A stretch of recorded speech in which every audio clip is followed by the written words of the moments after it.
Assalamualaikum warahmatullahi wabarakatuh, sahabat umat yang sedang berbahagia di luar sana. Alhamdulillahilladzi arsala rasulahu bil huda wa dinil haq liyudhhirahu 'ala dini kulli wa kafa billahi syahida. Asyhadu an la ilaha illallah wa asyhadu anna Muhammadan abduhu wa rasuluh. Di bulan suci yang mulia ini, insya Allah di bulan Ramadan, bertepatan pada saat ini kita sedang melaksanakan sahur bersama. Dan perkenalkan, nama saya Arif Kusmana dan bersama saya sedang ada Ustadz Sohibul Maulana, dan saya berasal dari komunitas Sahabat Hijrah. Nah, Sahabat Hijrah ini sendiri, bagi teman-teman yang belum mengetahuinya, bisa saya coba kenalkan kepada teman-teman semua. Sahabat Hijrah ini adalah sebuah komunitas di Bandung salah satunya, dan Sahabat Hijrah ini bergerak di bidang dakwah, khususnya di ke sekolah-sekolah. Bagi teman-teman yang ingin sekolahnya didatengin, khususnya di SMP-nya, bisa hubungi di Sahabat Hijrah, di kontak kami di Sahabat Hijrah Official. Nah, bersama Ustadz kita ya. Ustadz, bagaimana kabarnya Ustadz? Alhamdulillah ya. Tema kita hari ini ya teman-teman, yaitu menggapai surga bersama Al-Quran Ustadz. Mungkin bisa dipaparkan sedikit Ustadz, bagaimana sih kita untuk menggapai surga di bulan Ramadan ini? Ya, saja. Assalamualaikum warahmatullahi wabarakatuh. Waalaikumsalam. Alhamdulillahilladzi arsala rasulahu bil huda wa dinil haq liyudhhirahu 'ala dini kullihi wa kafa billahi syahida. Asyhadu an la ilaha illallah wa asyhadu anna Muhammadan abduhu wa rasuluh. Allahumma shalli 'ala sayyidina Muhammad wa 'ala alihi wa sahbihi wa man tabi'ahu ila yaumil qiyamah. Amma ba'd. Baik, jadi tema kita adalah menggapai surga bersama dengan Al-Qur'an. Kalau ada kata bersama berarti bersama-sama. Artinya bagaimana kemudian Al-Quran ini kita jadikan sebagai teman kita, supaya nanti kita itu diajak oleh Al-Quran, dibersamai oleh Al-Quran untuk masuk ke dalam surga Allah. Jadi mungkin secara umum yang akan dibahas di kajian ini adalah bagaimana kiat kita supaya Al-Quran menjadi teman kita, dan Al-Quran bisa mengantarkan kita kepada surga Allah. Oke Ustaz, mungkin di bulan Ramadan ini kan dengan tema menggapai Quran, menggapai surga bersama Quran ini, mungkin kita sebagai seorang Muslim, bagaimana kewajiban kita terhadap Quran Ustaz? Ya, berbicara tentang kewajiban kita terhadap Al-Quran, paling tidak ada lima kewajiban seorang Muslim terhadap Al-Quran. Yang pertama, mengimani. Jadi kita sebagai umat Islam, sebagai orang yang beragama Islam, orang yang mengaku bahwa Tuhan kita adalah Allah, Nabi kita adalah Nabi Muhammad, tentunya Nabi Muhammad datang membawa Al-Quran. Maka kewajiban yang pertama bagi kita adalah kita meyakini bahwa Al-Quran itu betul-betul kalamullah, firman Allah, bukan firman makhluk, bukan kata-kata yang dibuat oleh makhluk. Kita harus iman itu. Jadi tidak sah keimanan seseorang yang mengaku muslim ketika dia tidak beriman terhadap Allah. Satu ya, itu pertama, bahwa kita harus mengimani Al-Quran. Kedua, kita harus membaca Al-Quran. Kewajiban kita adalah membaca Al-Quran. Karena paling tidak kita dalam sehari ini 5 kali kita baca Al-Quran. Ketika sholat itu surah Al-Fatihah. Maka kewajiban kita adalah membaca Al-Quran. Yang ketiga adalah menghafal Al-Quran. Ya. Dan itu tadi, ketika kita diwajibkan sholat 5 waktu dalam sehari, dalam sholat ada surah Al-Fatihah. La sholat liman lam yaqra'i fatihatul kitab, tidak sah sholat seorang yang tidak membaca Fatihah. Maka mau tidak mau Fatihah harus kita hafalkan. Jadi kewajiban kita adalah menghafal. Tapi tidak cukup kita hanya mengimani, kita hanya membaca, kita hanya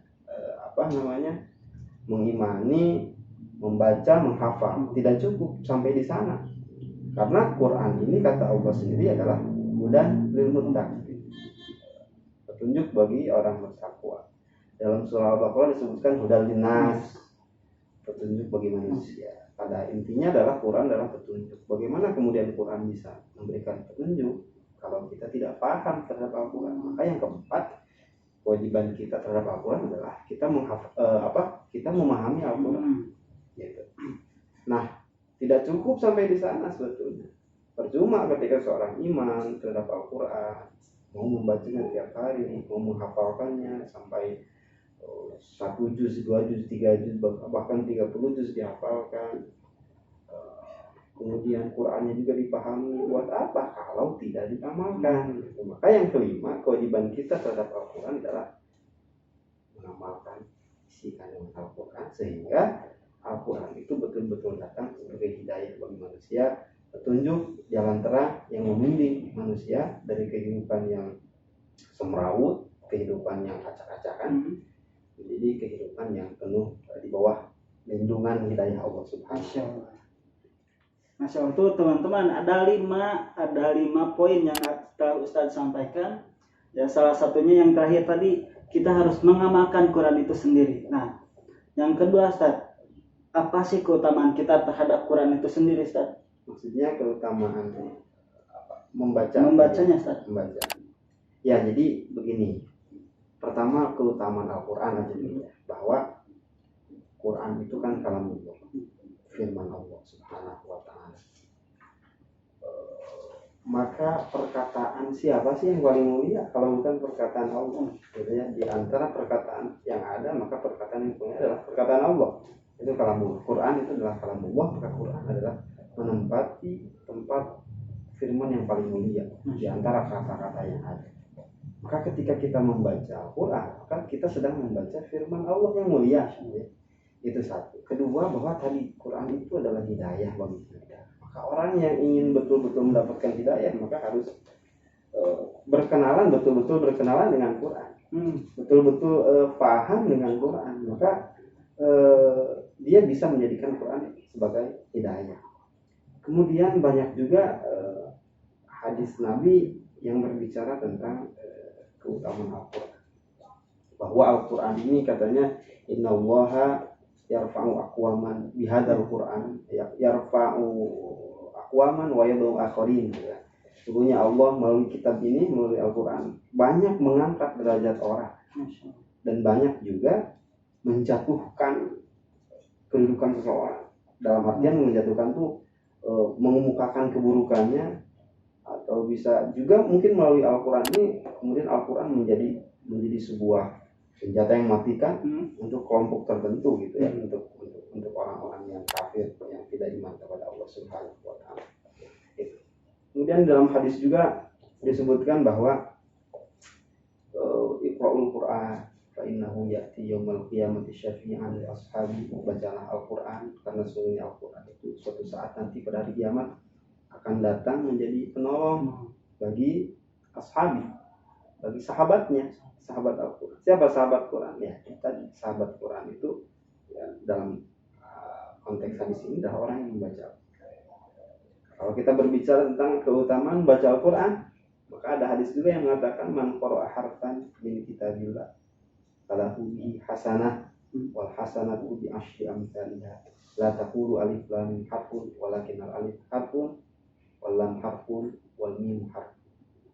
Kata Nabi, siapa yang baca satu huruf dari Al-Quran, falahu bihi hasanah, maka dia akan mendapatkan satu kebaikan. Wal hasanatu bi asyri amsalha, dan satu kebaikan oleh Allah dilipat gandakan menjadi 10. Masyaallah. La taqulu alif lam mim harfun, janganlah kau katakan bahwa alif lam mim itu satu huruf. Walakin al alif harfun, akan tetapi alif itu satu huruf, lam satu huruf, mim satu huruf. Ketika kita membaca alif lam mim 3 huruf, maka 30 baik. Lagi sekarang bulan Ramadan, Allah lipat gandakan lagi dari 10 mungkin jadi 100. Baca alif lam mim saja jadi 300.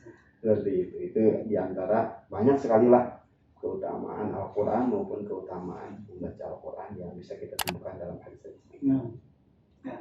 Jadi teman-teman, buat teman-teman di luar sana yang masih malu untuk membaca Quran, masih ragu untuk membaca Quran, tadi udah Ustadz jelaskan bahwa membaca Quran itu tidak ada buruknya, bahkan Allah lipat gandakan pahalanya. Alif 1 huruf, lam 1 huruf, dan mim 1 huruf, dan itu dikalikan 10 kebaikan oleh Allah sendiri. Nah, karena tadi udah Ustadz jelaskan menjadi sahabat Al-Quran, bagaimana sih cara kita menjadikan Quran itu sebagai sahabat kita, Ustadz? cara menjadikan Quran sebagai sahabat, sebagai teman ya tadi iqra'ul Quran, bacalah Al-Quran. Itu kuncinya. Bagaimana cara menjadikan Quran sebagai sahabat? Ya bacalah Al-Quran. Ya di samping kita mengimani, kita juga memahami, kita juga mengamalkan. Salah satu cara yang bisa kita lakukan untuk menjadikan Quran sebagai sahabat kita adalah dengan cara membacanya sesuai dengan yang tertera di hadis Nabi Muhammad SAW tersebut. Dan ini membaca Al-Quran ini memang tradisi orang-orang soleh. Para sahabat ridwanullah alaihim, para sahabat itu gemar membaca Al-Quran. Bacaan Al-Quran menjadi satu tradisi mereka. Ada yang mereka menghatamkan satu hari satu kali, ada yang 2 hari satu kali, ada yang 3 hari, ada yang hatamnya 4 hari, ada yang 1 minggu, bahkan ada yang hatamnya 2 minggu, ada yang hatamnya 1 bulan. Makanya kan sebetulnya tidak ada istilah juz itu kan sebetulnya dari kebiasaan para sahabat dalam menghatamkan Quran. Memang normalnya orang menghatamkan Quran itu adalah sebulan sekali. Kira-kira kalau sebulan sekali, anggap saja 1 bulan itu 30, maka 30 juz. Juz itu artinya bagian, 30 bagian. Kalau kita mau menghatamkan Quran selama 10 hari, secara bahasa Arab itu disebutnya 10 juz, 10 bagian maksudnya gitu. Nah, ada istilah juz itu dari sana. Dari kebiasaan orang menghatamkan Quran 1 bulan sekali. Sebulan itu dihitungnya 30, maka 30 bagian, 30 juz. 30 juz. Seperti itu. Jadi kembali ke tadi bahwa cara terbaik untuk menjadikan Quran sebagai sahabat adalah kita harus senantiasa membaca Al-Quran. Masya Allah. Nah, jadi teman-teman, sekali lagi kita informasikan dan Ustadz telah menyampaikan bahwa Al-Quran itu senantiasa kita baca, senantiasa kita menjadikan pedoman hidup sebagai hudalin nas, tadi Ustadz jelaskan, petunjuk bagi manusia. Siapa sih yang gak mau diberi petunjuk kalau bukan kita sendiri? Nah, kita sebagai manusia, Ustadz, pasti ada yang bisa dan tidak bisa membaca Quran. Bagaimana itu hukumnya, Ustadz? Maksudnya kalau misalkan masih ada yang terbata-bata saat membaca. Ya, tadi kan dibahas bahwa siapa yang membaca satu huruf itu diberikan pahala 10 kebaikan. Pada intinya seperti itu.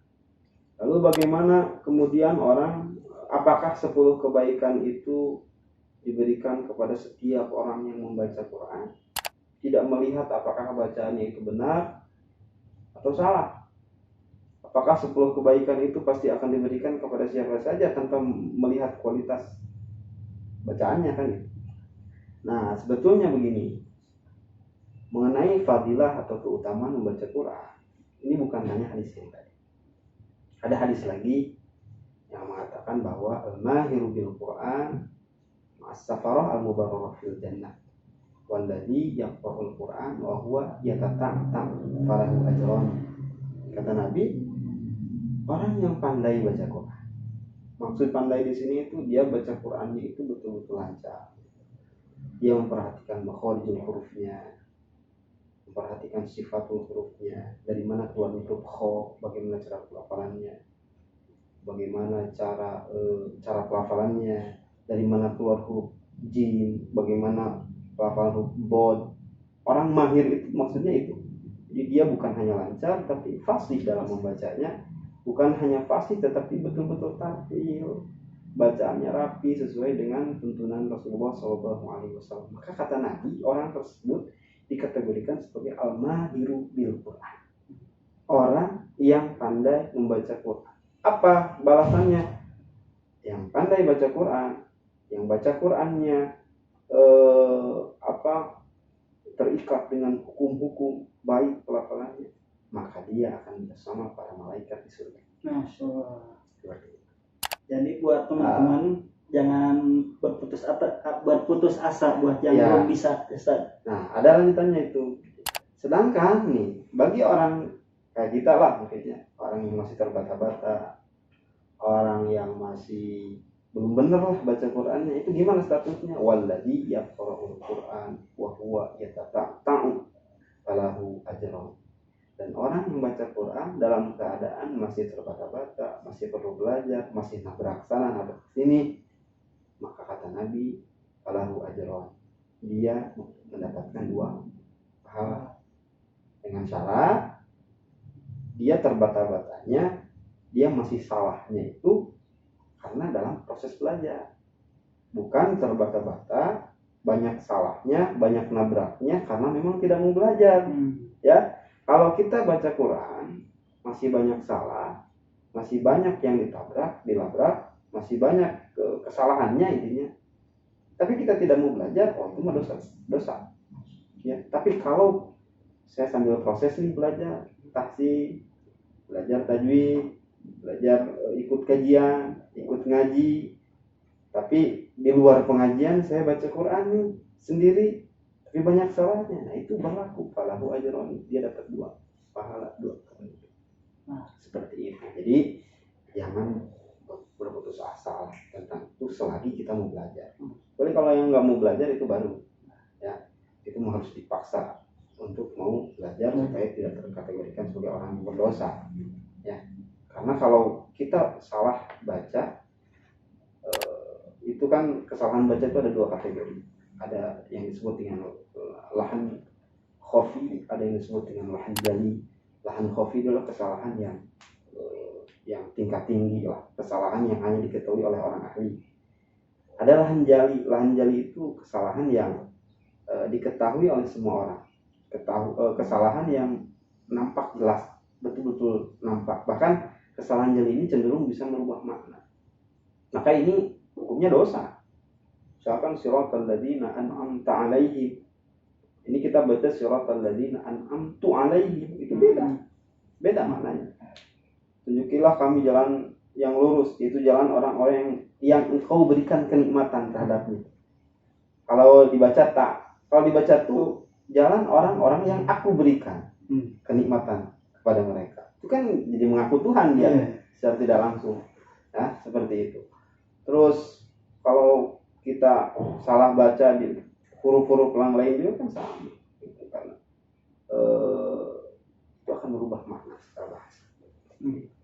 Ya. Mungkin buat teman-teman yang belajar pasti butuh yang namanya guru ya Ustaz. Iya, betul. Jadi buat teman-teman di luar sana jangan berputus asa. Buat yang masih terbata-bata dalam rangka kita masih belajar ya Ustaz. Ya, dicari aja gurunya. Cari aja. Ya.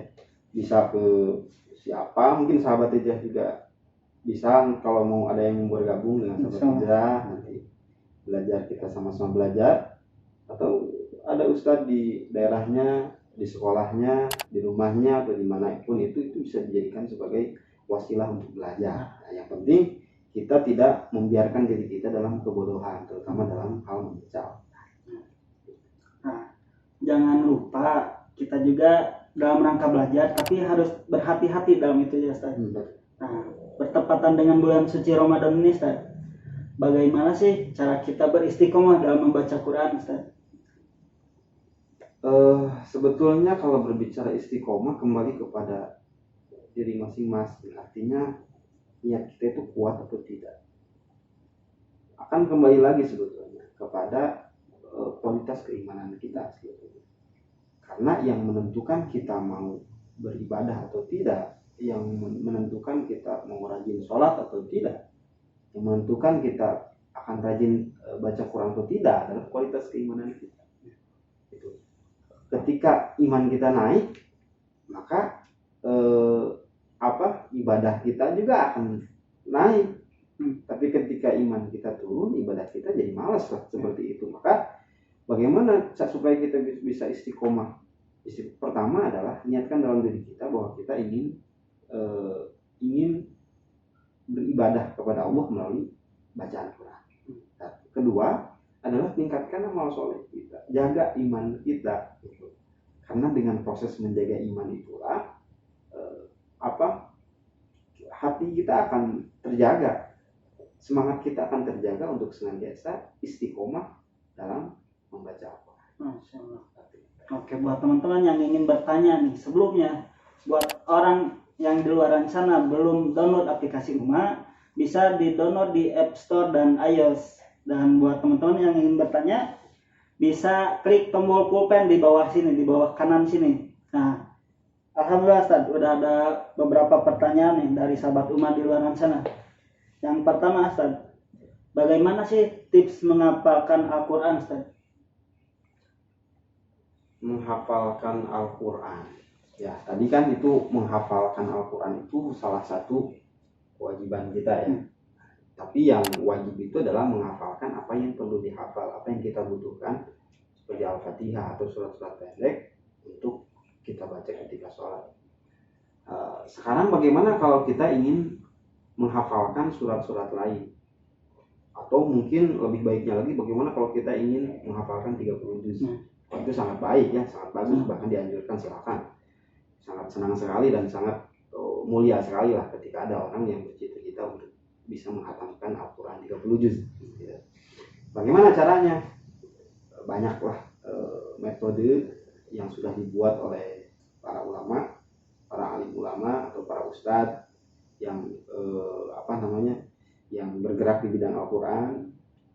Itu banyak ditulis, banyak metode macam-macam bisa dilihat.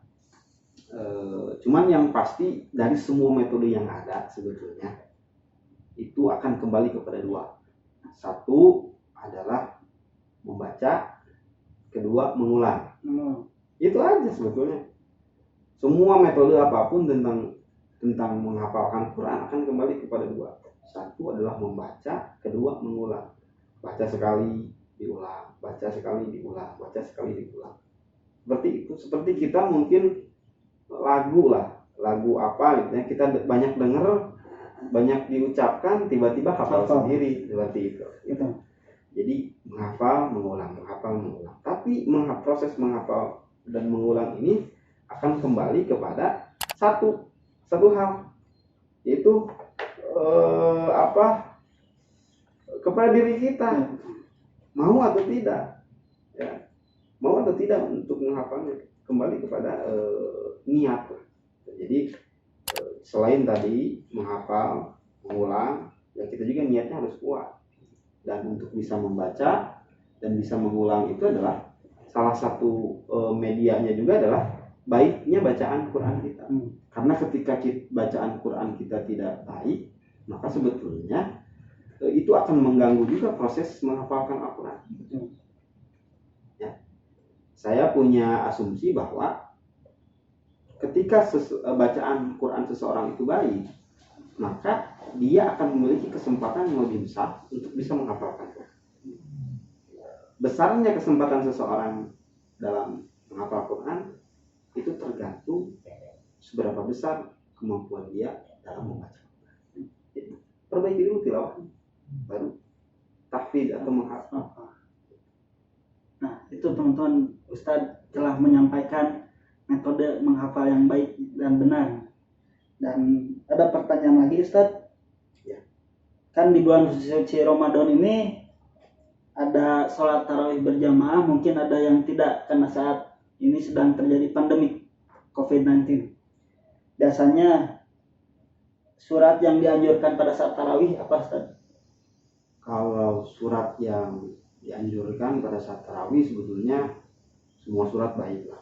Pada intinya, pada dasarnya semua surat juga bagus, dianjurkan. Bahkan karena kita posisinya sekarang di bulan Ramadan, maka paling tidak ada 29 atau 30 kali tarawih, maka yang lebih dianjurkan adalah khatam 30 juz selama 1 bulan. Tapi ya ketika kita ditanya surat apa yang lebih dianjurkan, ya surat yang kita hafal, terutama bagi penghafal Quran. Mungkin bulan Ramadan ini tarawih ini menjadi kesempatan yang sangat besar untuk bisa mengulang hafalannya, untuk bisa memurojaah hafalannya. Apalagi di kondisi yang sekarang ya, pandemi, kita dianjurkan untuk melaksanakan ibadah di rumah. Maka bagi seorang penghafal Quran ini bisa dijadikan agenda pribadi, agenda untuk memurojaah, untuk mengulang hafalan Quran melalui tarawih. Seperti itu. selanjutnya, Ustaz. Bolehkah berpacaran pada saat berpuasa, Ustaz? Berpacaran pada saat puasa, pacaran teh kumaha? Ya, ketika berpuasa pada intinya jaga mata, jaga telinga, jaga mulut, jaga hati, jaga semuanya. Ya, kita usahakan bahwa yang berpuasa itu bukan hanya perut saja. Puasa kita maknai menahan lapar dan menahan lapar dan haus saja, jangan paham seperti itu.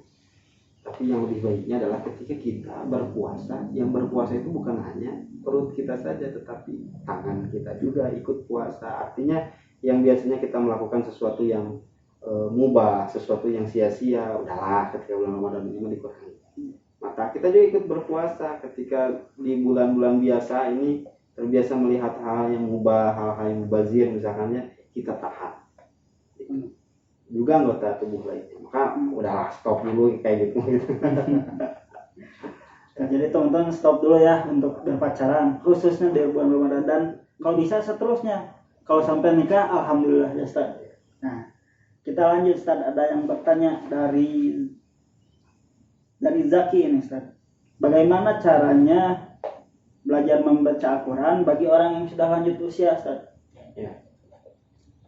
Belajar Al-Quran itu memang dianjurkan bagi orang yang belum bisa maupun yang sudah bisa, gitu. Yang belum bisa bagaimana caranya dari tidak bisa menjadi bisa, yang sudah bisa bagaimana caranya dari yang bisa menjadi lebih bisa, seperti itu. Jadi tidak ada batasan waktu bagi seseorang untuk bisa belajar Al-Quran. Ada ibarat gini lah, sekolah itu terikat oleh waktu. Tapi thalabul ilmi, mencari ilmu itu tidak terikat oleh waktu. Sekarang saya misalkan mau masuk SMP, nggak mungkin dengan usia saya yang sekarang. Artinya ada batasan waktu, ada batasan usia. Tapi kalau belajar thalabul ilmi itu tidak. Sekolah ada masanya, ada batasnya. Thalabul ilmi, mencari ilmu, belajar Al-Quran, tidak ada batasan. Mau anak-anak, bahkan sampai orang yang sudah lanjut usia pun masih bisa sebetulnya. Tinggal dicari aja guru yang pas kira-kira. Karena kadang-kala ngaji mah bagus kadang-kala. Untuk diri sendiri bagus, tapi ketika untuk mengajarkan pada orang lain, itu mah kan cocok-cocokan maksudnya gitu. Maka carilah orang yang bisa mengajarkan sesuai dengan metodenya. Itu terutama untuk yang lanjut usia. Dan sekarang juga sudah banyak media-media yang dibuat oleh para aktivis, para ustadz, para ulama, modul-modul untuk belajar Al-Quran itu sudah banyak di pasaran, sudah banyak bisa kita jumpai di toko-toko buku. Oke, alhamdulillah. Dari Ustadz sudah tersampaikan materinya tentang menggapai surga bersama Al-Quran, khususnya di bulan suci Ramadan ini. Oke, buat teman-teman saya informasikan lagi nih. Buat yang belum download aplikasi UMA, silahkan buka App Store-nya atau iOS-nya atau di Google Play-nya, ketik UMMA. Di situ nanti klik ada ikon UMA. Nah, ikon UMA itu memiliki fitur komunitas, kiblat, dan membaca Quran, khususnya adanya waktu sholat, dan adanya materi-materi dari asatid-asatid yang lainnya. Nah, buat teman-teman yang kita hormati, yang Allah rahmati insya Allah, buat yang belum follow akun Sahabat Hijrah Official, bisa search di UMA Sahabat Hijrah Official. Silahkan klik tombol follow di situnya. Buat teman-teman yang ingin kita datangi sekolahnya, bisa chat langsung ke adminnya. Nah, saya sekian, Arif Kusmana pamit undur diri dengan Ustadz Sohibul Maulana. Assalamualaikum warahmatullahi wabarakatuh. Kita terlahir untuk mencari jalan yang lurus. Dalam mendapatkan pengetahuan, dalam mencari pengalaman,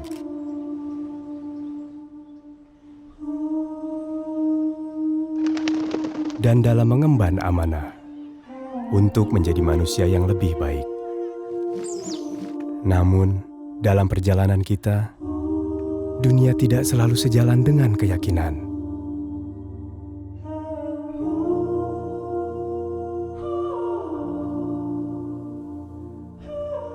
Zaman mendatangkan beragam pilihan. Namun yang baik untuk kita tidak selalu jelas di depan mata. Karena itu, Ummah hadir untuk kita sebagai penunjuk arah yang insya Allah memberi pencerahan, dan sebagai sahabat yang insya Allah senantiasa mengingatkan.